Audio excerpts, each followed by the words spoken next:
Hey, what's up? It's Jim, and today is day 4 of the Halloween week of videos, and today's film is Wes Craven's New Nightmare. Freddy Krueger is haunting the dreams of the people from the original movie, specifically the lead girl. She's haunted by these dreams, and so is her young son, and her fiance or husband, and supposedly so is Wes Craven, who also makes an appearance.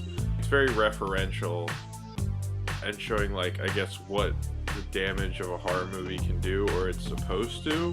This film is very much a prelude to Scream. It's the film Wes Craven did right before Scream, and also because it's such a referential film.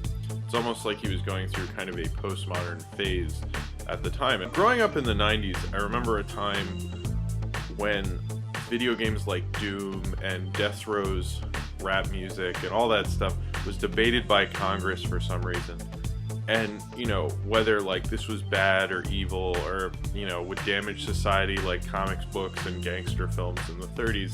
When the first Nightmare on Elm Street came out and the first Friday the 13th, critics were really kind of jerks about horror movies. I mean, there was a case, the original Friday the 13th was made, where Gene Siskel gave out the woman who was the villain in Friday the 13th's phone number for people to like tell her how horrible she is and stuff. All these films like horrified her kid and gave her the nightmares, but also Freddy Krueger is a real thing, he's a real demon, you know, whatever, and the films contained him. When they stopped making movies, he's freed from the films. Critics who saw this film, they kind of felt like this was like, yeah, they're finally commenting on this horrible violence they were showing. I think a lot of critics in the early 80s missed the point of these films. They were clearly over the top and ridiculous, but the problem with most of the people who use that theory is they just talked about it as a theory. And just like this movie, they talk about it as if it's a theory, you know, that people are haunted by horror films, being desensitized and seeing all this imagery and how it will affect you. But I think this film fails at that and mixes with a pretty lame Nightmare on Elm Street movie, where like none of the visuals in the dreams are that amazing. They're not, even in crappy Nightmare on Elm Street movies, like the second one, that opening dream sequence is actually pretty good. And I think that was always something these films had to offer. The fact that they kind of skimp on that so people can like talk about Freddy and have these lesser nightmare things just didn't really work for me. I even thought the opening dream sequence was relatively lame if you think about it in the context of the series. A film that did what this did a lot better was Dream Warriors. I think Dream Warriors, Wes Craven didn't direct that actually.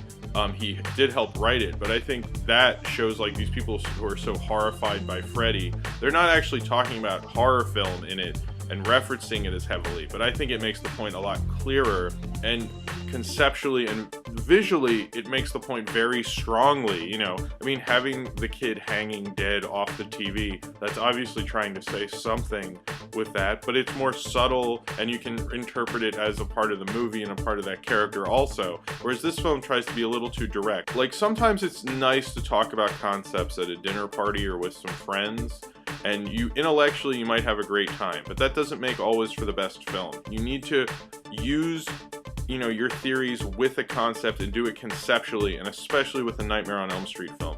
If you're gonna have a cool concept like this, Nightmare on Elm Street is actually perfect for this. I didn't like the way Freddy, what was with the long coat and the redesign of the face and the glove, I wasn't as, that's fine, I don't care, but like the mask, the makeup in that, and the coat, I just didn't like very much. I thought that was really not okay, actually. I was actually pretty disappointed by it. It bombed because it came out the same weekend as Pulp Fiction. This is a kind of a failed conceptual meta horror film. It's not very fun.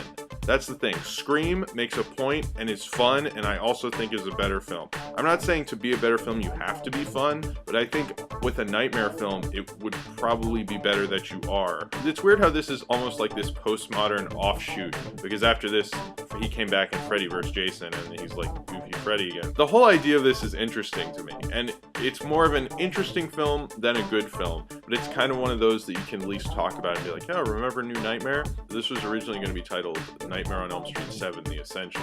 I always thought it was weird when I asked someone who was really into horror films about New Nightmare, they'd be like, yeah, I don't know, that kind of sucked. And I always think, oh, well, what do they know? They were right. This movie isn't very good. It gets really dull at the end. My friend Micah called it Wes Craven's dull daydream. I think that says something. If your concept gets boring by the end of the movie, I think you're not doing it right. So if you have seen Wes Craven's New Nightmare and you would like to talk about it, then comment below down there and subscribe if you would like to. And continue watching this channel for more of the Halloween week of videos, which there will be 3 more. That's it. And happy Halloween.